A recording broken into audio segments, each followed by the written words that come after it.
Shamps and Giggles. History, news, views, and reviews from a black perspective. Shamps and Giggles back for 2024. Oh my As we lord. continue talking to things, lots going on for Keith. So congratulations to Dina. Yeah, and the crew for doing the England crew. yeah, and the 13. Big up to Spa for the sponsorship. Correct. Because Yeah. I remember that there was a time when young girls, sometimes if they can't get a sponsorship, they can't run. Yeah, that's right. Yeah, because they can't pay their coach, they can't pay this, and accommodations and so on. So it's very difficult. Very difficult. And that's why they were always mentioning they don't understand when the England funding and the lottery funding, it was very difficult for them to get it. They were giving the sponsorship to the men's team and all the men's sports, and all the grassroots level weren't getting nothing. It's still the same. It's not that much to sponsor them, though. Really? I don't think it's that much, because all you're paying for is their hotel, their accommodation, and whatnot. Am I recording? Yes. Okay. So, you know, it's just an amazing thing that they got the sponsor, albeit from Spa. And I think what we should do, we should plug ourselves in, see if we can sponsor the group then. I just don't think it's that much. And it'd be I think it'll be a good look, Shamps and Giggles sponsorship running in the Euros. And what do you lot think? You never know. Joe, it's about 35 grand for an athlete to train for a year. Warm weather training. They don't train here before they go to Australia or to the West Coast, whichever spot are at the time. It's about 30 grand a year. They get lottery. They apply for lottery funding, and what was just said by Smiley was correct. That a lot of them, I remember Linford was a case in point. This is before the days of fundraising schemes and blah, blah, blah. It was one of his coaches that when Linford used to spend time at his yard because, and then the guy had a friend abroad and Linford went there and did his training that way. But a lot of the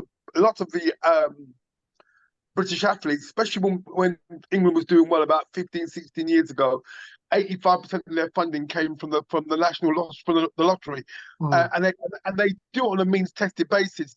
The better the team does, so the basketball team might get funding, netball team, they get knocked out in the early rounds, they withdraw the funding. Yeah. Oh, they withdraw. Yeah, because obviously, so that means the money's not all spent then. See, if it's 35 grand, they give you 7. 7 more.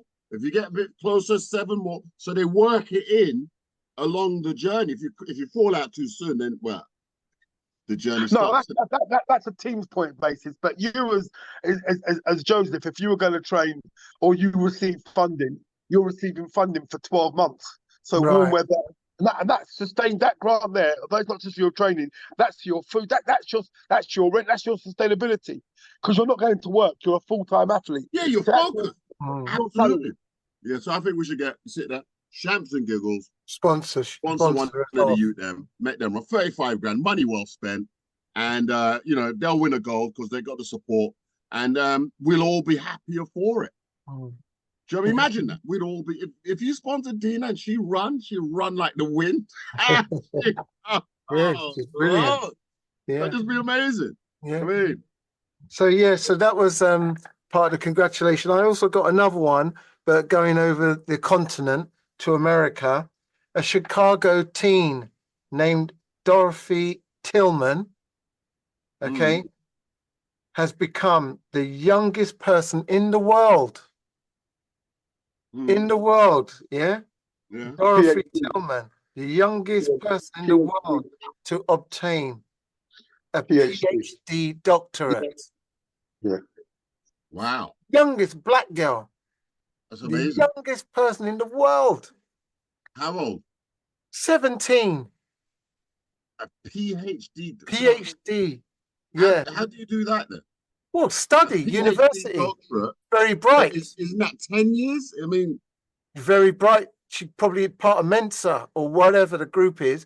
But at 17, to study that on that high level, to get a PhD. And she took her first university course when she was 10 years old. So that just shows you how bright she was. And she passed Okay. Let's just show she's beautiful. Yeah. And beautiful. Here she is. Absolutely fabulous. Anyone can see that. The doctor, you got her name's not just Dorothy, it's Doctor. Yes, correct. Dorothy Jean Tillman. But when you hear that she obtained the associate's, bachelor's, and master's degree, I mean, come on now. That's what immediately, I mean, if when you talk about 10 years old, what immediately do you say? Come on, I got it. Come on. Alicia's hands up first. What immediately, when you hear this child, 10 years old, got her first degree, 10, can you do that? Anyway, what immediately comes to mind, Alicia? Yeah, but she comes from a family of academics, and she is it Dr. Dorothy Jean Tillman II. So that shows you, I mean, this family come from a very well educated lineage, should I say? Lineage. But immediately you go to the family, don't you? Yeah. Immediately, the mom, dad, the family had a plan. Come on now. The family had a plan. We can all learn a lot from that. The family had a plan. Her mother, Gimalita Tillman, was surprised. No, you weren't. You know you don't put the effort and energy and study into your daughter. They were in the middle of COVID-19 pandemic, and Dorothy was a year into launching a science, technology, and I mean, the words I'm stumbling. What time is it? Yeah, school finished a while ago. I can't go through all those words. I mean, and they called it STEAM, see? STEAM, science, technology, engineering, arts, and mathematics. STEAM camp. I mean, right? And she was looking for funding for the organization. Wow. I mean, it did, it just is, that's the thing. Your family is so important. And what they can give to you to start you on that journey. This girl's just going to go on to do amazing things. Yeah. You know what I mean? If I was her father, I'll tell her, make sure, make a dega why come on my yard. You are aware that the youngest recipients of GCSE maths, I think they're about 12 now. They're twins from East London. Their father was an academic, Nigerian academic. So we have loads of success stories of people that are able and articulate, but sadly, Shamps and Giggles doesn't run the national media. So therefore, these stories very rarely get reported. I always say wherever I am that when people have stories like this, including you, Smiley, post it on social media. Yeah, don't wait for them. Post it on social media. Put it on Instagram. Put it on. I go into, as you know, I'm an ex-teacher. I go into schools all the time. Our kids are polluted, Joe. Absolutely. In fact, just reminded me, I need to get you, Joe, to come in as a successful man in your own business and what you do in your own right. So these young boys can see that there are successful people out there. Yes. Because that look like them. Very true. Joe, it's terrible, Joe. The Stormsies, the big nasty, these awful images of black masculinity, Joe. It's painful. And for a man like yourself, I'm talking about Joe, who is successful.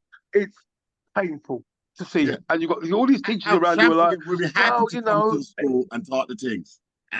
We'll be happy to come to the school and taught the things.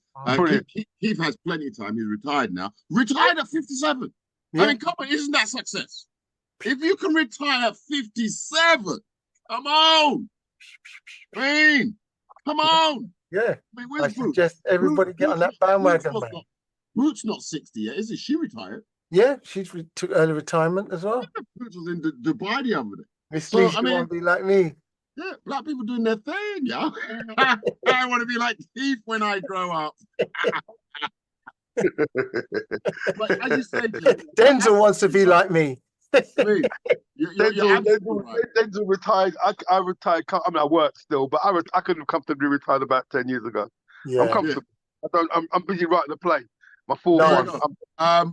We'll be interested to see your play, by the way. Yeah, we'll support that. For a few years, we posted your play on when we were coronavirus comedy special. We posted your play then. I've moved on. I've written 2 more since then, Joe. Yeah, but none's gone to the stage. I tell you why, Joe. A bit like a Carla who wrote in my opinion, a very good screenplay about a Saturday school. When it contains positivity and it's not about slackness. My latest one's called No More Excuses. It's set in a courtroom in a classroom, and it's about the audience making a decision as to we can get our own funding. See, you've got to come through the channel. Well, it's easier said than done, Joe. Lots of people can sit in forums let's like talk this off camera. and Let's talk. talk off camera. So we're recording. I'm just simplifying.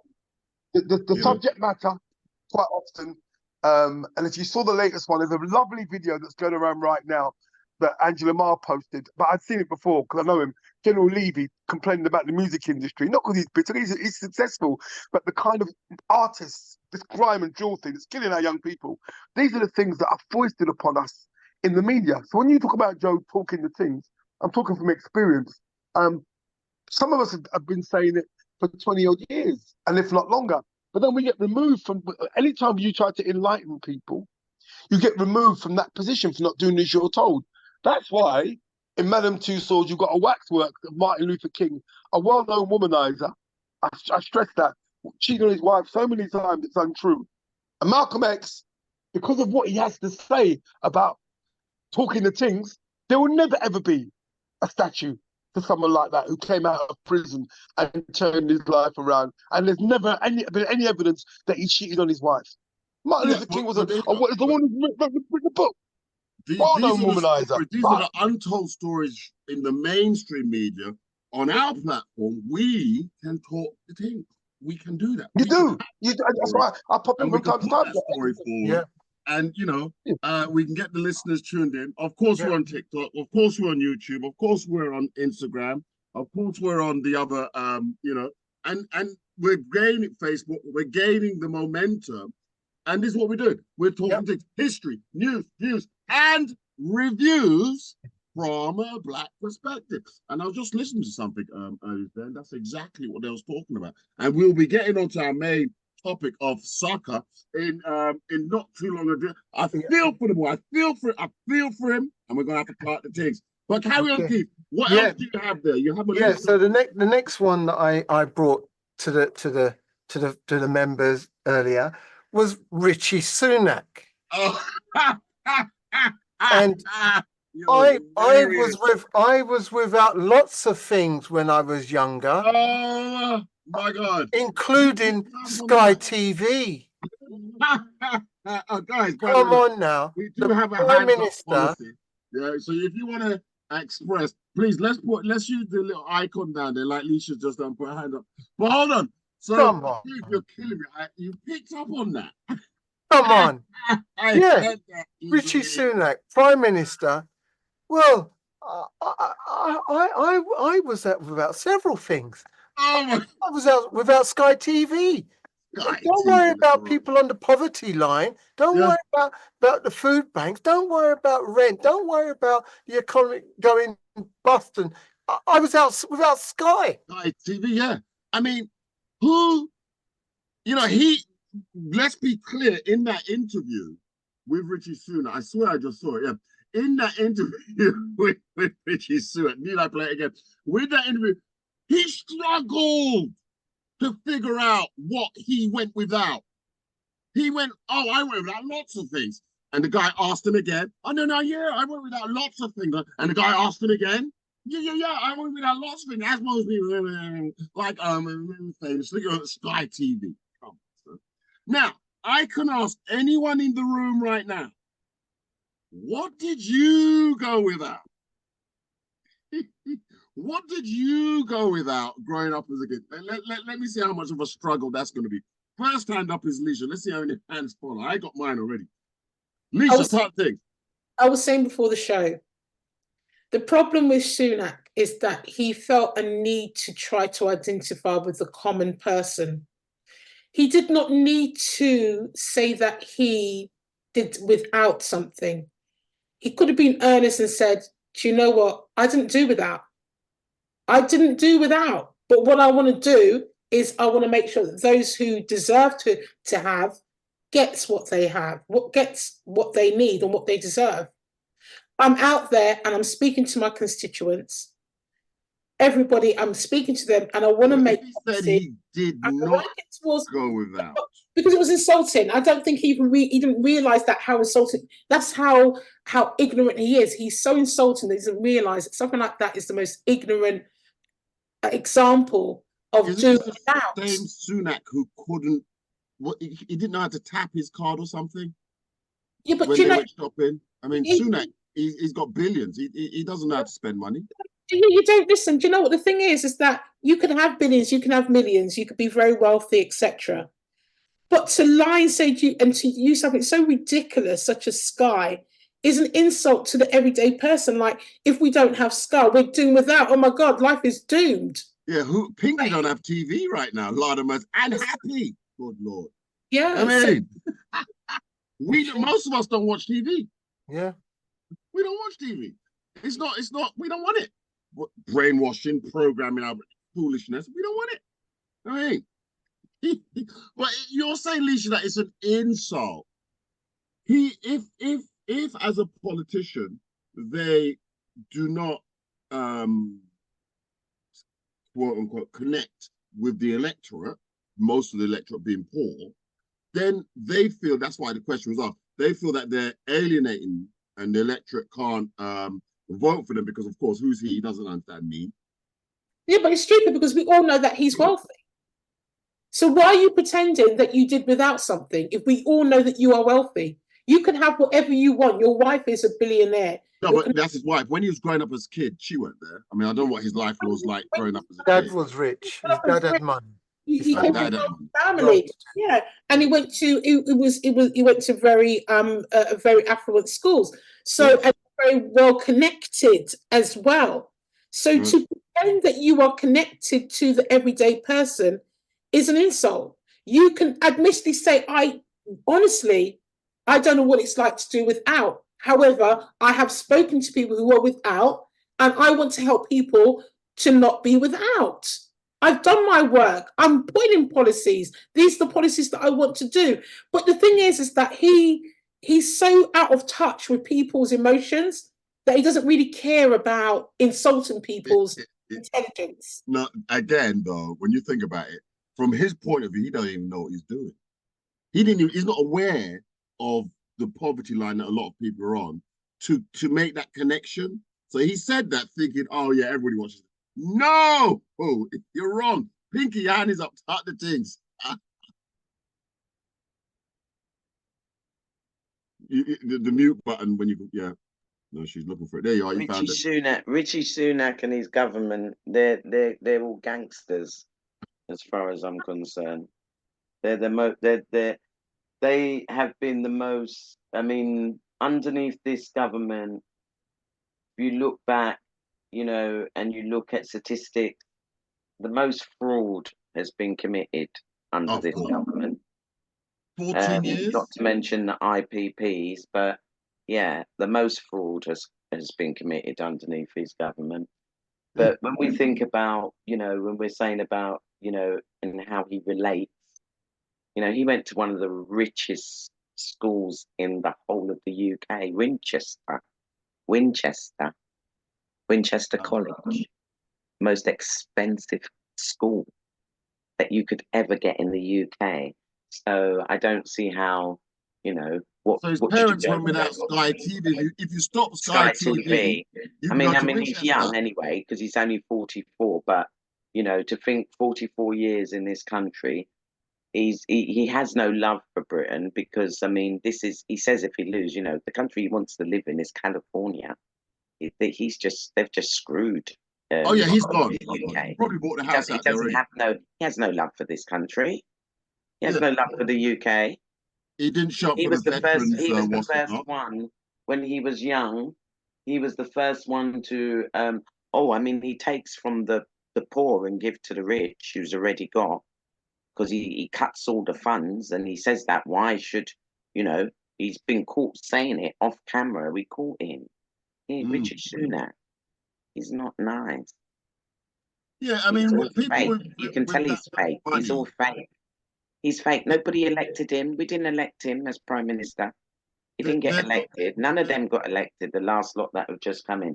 None of them. They elected themselves. Exactly. And it's time for them to come out because, as I said, they're a whole bunch of live gangsters. Gangsters. I like it. You check all his money. All his money is offshore. Wow. So his school, And Winchester you check the College, houses that he's got. 50 grand. You know, six of them. I think it's 6 of them. 12 million. Yeah, I mean, can't count his money. He's richer than the king. Please. He's richer than the king. That was pointing out. 50,000, 49,000. Of course he can relate. £152 to go to that college in Winchester College. A year boarding at Winchester College costs you 50 grand per year. Is that at today's rates? 50 grand. I mean, there you are. Sunak and his wife, they donated more than 100,000 to the school, and I think that's how they get the qualifications. Obviously, the backhand sort of go in there, don't it? I'm sure. Do they have kids? I'm sure their kids will obviously go to similar school. But I mean, where did Keir Starmer go? Because, I mean, he's obviously gone to you know, the thing about it, I mean, if you're running the country, you got to expect that they must have gone to they must have been educated somewhere. You don't want them being educated in Acton High, do you? You know, they're running the country. And you got to expect a bit more. Nisha, I think you're right. Does he have to relate in that going without?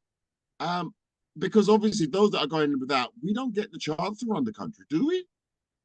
Are any of them up there, you know? I mean, is Dawn Butler going to be running for PM? Do you know what I mean? So I think you're right, Lisha. He might as well have said, yeah, I've seen and I've learned and I want to help. Rather than saying, yeah, I went with that like everyone else. Because you didn't. You didn't. Smiley, your hand is up. Start the things. You know yeah, I'm just going to follow on from this. And I think it's very important that while we're talking about Rishi Sunak and his escapades and Sir Keir Starmer, young people and the West Indian community need to vote, because us complaining about this, that, and the other, if we don't vote, you've got no voice. And it is important. I know the young people these days, they don't know who to vote for because they just don't trust them, you know. But I still think they need to go into that polling station and vote. Yeah, because the party you vote for, you know, will put some form of representation. That's the whole issue there. Correct. With like Diane Abbott. You know, whether she can stand or not. She's a representation. She's a black voice in the parliament. So things that affect us, she can raise that issue in the parliament. Same with Lammy. Is it David Lammy. Yeah, that's right. Same with him, Dawn Butler. So it is very important to have, if you're not in the room, you don't count. Yeah, very true. Your hands up, top thing. Sophia's in the building, big up. Lord have mercy. Hey. Alicia? Oh, you went? Pinky? Okay, yeah. Pinky? Yeah, I was just going to say it is important for our young people and for black people to not have apathy when it comes to voting. Yeah. They're not interested. A lot of them are not interested. And really what they don't realize that it does have an effect, you know. It still affects you either way. So, you know, I think it's so important to get out there. I would never throw my vote away. I would definitely always go and vote. Very important. Certainly voting out Conservative, the gangsters. Yeah, so and so that vote puts some representation in there, and then you can actually, as a voter, be invited into Parliament to see what are going in there. And of course, if there's representation, let's say like a Dawn Butler, any one of us could say, Dawn, I'd like to go to the House of Commons or the Parliament to see what goes in. And you can go in with Dawn and see what's happening. And that sort of gives the youngers the introduction into the system and how it works. For example, I heard on the radio talking about the peers. There's certain people in there, because their parents were lords and all the rest, they just get the privilege. There you go. And they end up being lord, and they're just getting paid wads and wads. And they get a lifetime peerage and all the rest of it. So there is value in the process. If you feel disenfranchised, it's because you're just not in the room. Get in the room, you can have a voice to say, hey, I'm here, I exist, and we need this, that, and the other. Give it some attention. And then you can get people to rally around. So it's very important to learn how the political process works. Yeah. Very, very important. And just following quickly on from we need to get them out to vote. Don't forget, it's the 4th of July. For voting. Polling stations open early in the morning, 7 in the morning till 10. So yeah, 4th of July, get yourselves down there and vote. And I see Denzel's put something in the chat. So yeah. Sunak has 2 young daughters, wife, worth 657 million, made their money in pharmaceuticals. But again, even there, I think his wife comes from a family of money. I think it was the family that directed her along the way. The family is very important, and all too often in today's world, many don't value family. Family is very, very important, and it's very we can lean on our family in many, many different ways. And then when we become parents and have kids, I mean, children are just amazing beings, because you can direct and program. So when we're talking about this young girl from Chicago who's got a doctorate, and at such a young age, now named Doctor, because she's just amazing. By age 14, she'd attained an associate's, bachelor's, and master's degree. I'm sure a master's degree requires 7 years of study. I'm sure it's that. She had it at the age of 14. And that just goes to show that her parents were so involved. It's just absolutely annoying to me that some families, they don't have a book. They don't have a book in the house. They don't sit down. They don't encourage reading. You have to have it. All the information, it's in books. That's where it is, it's in books. You have to encourage children to read. It's just absolutely important. Absolutely. It's a no-brainer for many people. Here's a doctor here. But that little girl, from she eyed them open. The parent was there reading along the lines. That girl knew how to read by she was 1. From she could talk, she was reading. Very important. Denzel, I can't stress that enough. A book. It's all in the book. Denzel, part the things, your hand is up. As I say, Joe, the first degree you do, it's here or the state diploma, it's 3 years, your first degree. Your master's qualification is a year, like mine was, or you do it 2 years part-time. PhD is 3/4 years of further research and study. So a doctorate could have been 12 months, wouldn't have been 4 years, because they're classified as in different terms. Doctorates and theses, they're known as different things, but different. Like in France, the baccalaureate or baccalaureate, depending on pronunciation. Scotland, they don't do O-level, they do higher. It depends, but a master's degree is a further qualification. It's 12. It's a 9-month academic year. You do 2 years part-time, but your first degree is 3 years. Yes, so one builds off the other, doesn't it? Yeah, but you talked about family. It depends on what the family structure is. Sometimes, I'm a sociologist. It's very easy to keep on to say, well, you must tell people to read, you must tell people to blah, blah, blah. Or it comes to fact, not everyone comes from the so-called stable 2-parent family.